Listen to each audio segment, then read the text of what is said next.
కాలభైరవుడు సాక్షాత్తు శివుడి అంశ. రుద్రుడి భృకుటిలో నుంచి పుట్టిన మహాశక్తివంతుడు. దుష్ట శిక్షకుడిగా, గ్రహపీడల్ని తొలగించే దేవుడిగా పూజలందుకుంటున్నాడు. భూత ప్రేత బాధలు, రాక్షస బాధలు, రోగ బాధలు, ఇతరత్రా అనేక బాధల నివారణకు ఈ కాలభైరవ స్వామిని ఎక్కువగా ఆరాధిస్తారు. కాలభైరవుణ్ణి పూజిస్తే గ్రహదోషాలు, అపమృత్యు గండాలు అన్నీ తొలగిపోతాయని, ఆయురారోగ్యాలు సిద్ధిస్తాయని మంత్రశాస్త్రం చెబుతోంది. ఎవరైనా కాశీకి వెళ్ళినప్పుడు తప్పనిసరిగా కాలభైరవుణ్ణి దర్శించుకోవాలని, లేకపోతే కాశీయాత్ర సంపూర్ణం కాదని చెప్తారు పెద్దలు. అసలు కాలభైరవుని అనుగ్రహం ఉంటేనే కాశీకి వెళ్ళగలం, లేకపోతే ఎంత ప్రయత్నించినా కాశీ పట్టణంలోకి కూడా ప్రవేశించలేం అని చెప్తారు. సాక్షాత్తు బ్రహ్మదేవుడి తలనే కొనగోటితో ఖండించిన అపరిమిత శక్తిశాలి కాలభైరవుడు. దుష్ట శక్తులకు సింహస్వప్నం. మనసారా నమ్మిన వారికి కొంగు బంగారం కాలభైరవుడు. నేపాల్ దేశానికి జాతీయ దైవంగా కాలభైరవుడు పూజలందుకుంటున్నాడు. పూర్వం నేపాల్ రాజధాని ఖాట్మండు నగర మధ్యలో ఉన్న కాలభైరవ స్వామి ముందు సత్య పరీక్షలు జరిగేవట. ఆ స్వామి ముందు నిలబడి ఎవరైనా అబద్ధాలు చెబితే వారు మరణానికి గురయ్యేవారని చెప్తారు. భక్తులు తమకు క్రమశిక్షణ అలవడాలని, ప్రయాణాల్లో రక్షకుడుగా తోడుండాలని, నిరంతరం ఆపదల నుండి కాపాడాలని భక్తి ప్రపత్తులతో కాలభైరవుని విశేషంగా పూజలు చేస్తారు. కాలభైరవుడు కరుణిస్తే అన్ని కార్యాలు సజావుగా జరిగిపోతాయని, అదేవిధంగా ఆయుష్ కూడా పెరుగుతుందని చెప్తారు. అసలు ఇంతకీ ఎవరి కాలభైరవుడు? కాశీ పట్టణానికి కాలభైరవునికి సంబంధం ఏంటి? ఈ వివరాలు తెలుసుకోవాలంటే వీడియోని ఎండ్ వరకు చూడండి. నచ్చితే మాత్రం తప్పకుండా లైక్ చేయండి, షేర్ చేయండి, కామెంట్ చేయండి. అలాగే ఇలాంటి ఆధ్యాత్మిక విశేషాలు తెలుసుకోవాలంటే తప్పకుండా మన ఛానల్ని సబ్స్క్రైబ్ చేసుకోండి. ఆ వెంటనే వచ్చే బెల్ బటన్ కూడా క్లిక్ చేసి ఆల్ నోటిఫికేషన్ మీద క్లిక్ చేస్తే నేనే కొత్త వీడియో చేసినా మీకు నోటిఫికేషన్ వచ్చేస్తుంది.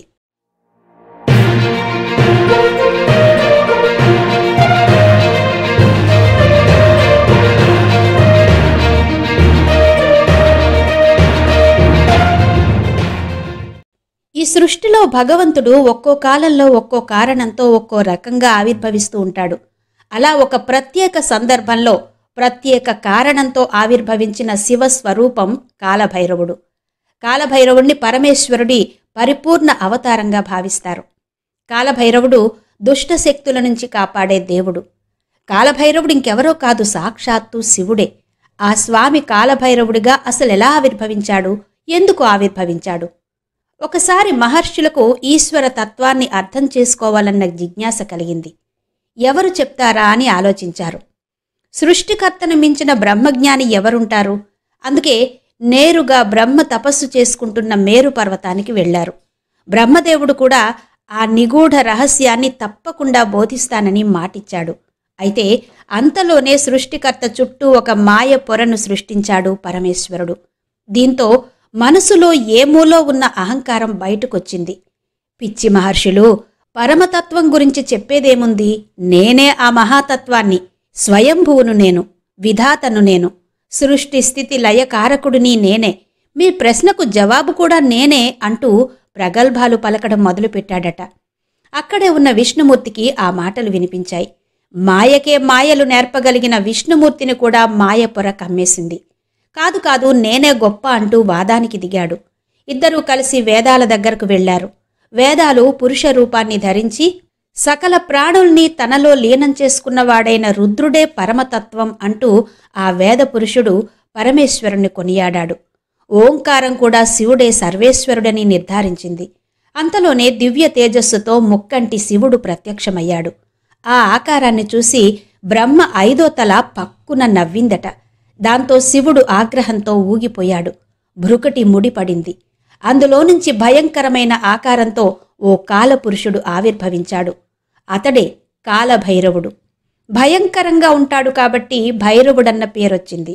కాలభైరవుడు బయటకొచ్చి శివుడి ఆదేశాన్ని అనుసరించి తన వేలి గోటితో బ్రహ్మదేవుడి 5వ తలను తెగ నరికేశాడు. అప్పటినుంచి బ్రహ్మ చతుర్ముఖుడయ్యాడు అన్న కథ ప్రాచుర్యంలో ఉంది. అప్పటికే మాయ పొర వీడిపోయిన విష్ణువు కలగచేసుకుని శివుణ్ణి శాంతింపచేశాడు. అయితే సృష్టికర్త అయిన బ్రహ్మ తలను నరికిన పాపం కాలభైరవుణ్ణి వదల్లేదు. తెగిన ఆ తల కాలభైరవుణ్ణి అంటుకుని మరి వదలలేదట. ఆ పాపం ఆయనను వెన్నాడుతూనే ఉంది. ఆ పాపం పోగొట్టుకోవడానికి క్షేత్రాలన్నీ తిరిగాడు కాలభైరవుడు. చిత్రంగా కాలభైరవుడు కాశీ పట్టణంలోకి ప్రవేశించగానే ఆ పాపం వదిలిపెట్టేసిందట. కాశీ క్షేత్రంలోని ఈ ప్రాంతమే కపాలమోచన దివ్య తీర్థంగా ప్రసిద్ధమైంది. వెంటనే పరమేశ్వరుడు కాశీ పట్టణానికి అధిపతిగా కాలభైరవుణ్ణి నియమించాడు. అందుకే కాలభైరవ స్తోత్రంలో కాశికాపురాధినాథ కాలభైరవం భజే అని ఉంటుంది.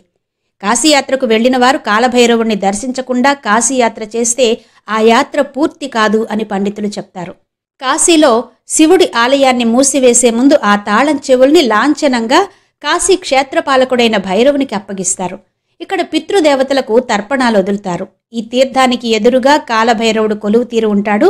ఈ క్షేత్రంలో మహాభైరవాష్టమిని ఘనంగా జరుపుతారు. కాలభైరవుడి సన్నిధిలో జాగరణ చేస్తారు. రకరకాల భయాలతో బాధపడేవారు ఇక్కడ రక్షరేకులు కట్టించుకుంటారు. ఇక ఉజ్జయినిలో వెలిసిన కాలభైరవుడు కూడా మహాశక్తివంతుడని భక్తుల నమ్మకం. దేవుడికి నైవేద్యంగా ఇక్కడ మద్యాన్ని సమర్పించడం ప్రత్యేకత.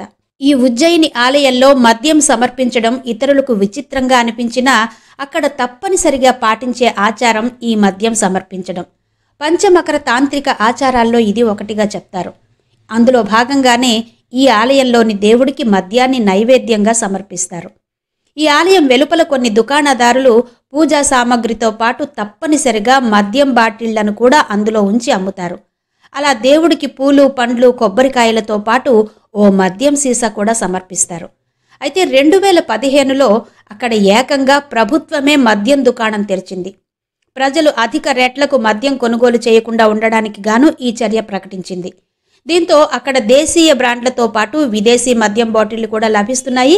ప్రజలు తమ స్తోమతను బట్టి మద్యం బాటిళ్లను కొనుగోలు చేస్తారు. కాలభైరవుణ్ణి ఉపాసిస్తే మనలో దుర్గుణాలు తొలగిపోతాయని సాధకులు చెప్తారు. కాశీనగరంలోనే కాకుండా చాలా దేవాలయాల్లో కాలభైరవుడు క్షేత్రపాలకునిగా ఉంటాడు. సాధారణంగా కాలభైరవ స్వరూపం భయంకరంగా ఉంటుంది. సాక్షాత్తు శివుడే కాలభైరవుడై సంచరించాడని శాస్త్రాలు చెబుతున్నాయి. ముఖ్యంగా భైరవుని ఉపాసనతో గ్రహదోషాలు పరిహరించుకోవచ్చు, అనుకున్న పనులు సాధించవచ్చు అని కూడా చెప్తారు. మంత్రతంత్ర సాధన మొదలు పెట్టేటప్పుడు కాలభైరవుని అనుమతి తీసుకుని సాధన మొదలు పెడితే భైరవుడు ఆశీర్వదించి అతీంద్రియ శక్తులు ప్రసాదిస్తాడు అని కూడా చెప్తారు. మన పురాణాల ప్రకారం కాలభైరవుడు రౌద్రస్వరూపుడు. భైరవుణ్ణి అష్టభైరవులుగా కూడా చెప్తారు.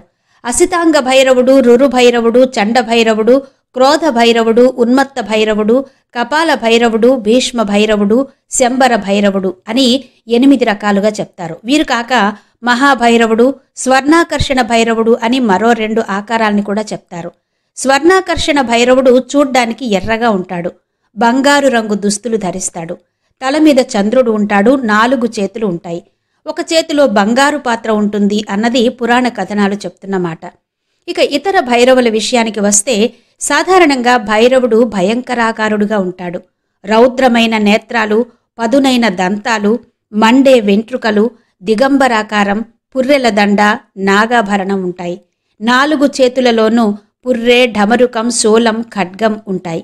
ఇలా మొత్తానికి శివస్వరూపమైన భైరవుడి ఉపాసనతో గ్రహదోషాలను మొదలుకొని అన్ని దోషాలను పరిహరించుకోవచ్చు, అనుకున్న పనులను కూడా సాధించవచ్చు అని చెప్తారు పండితులు, పెద్దలు.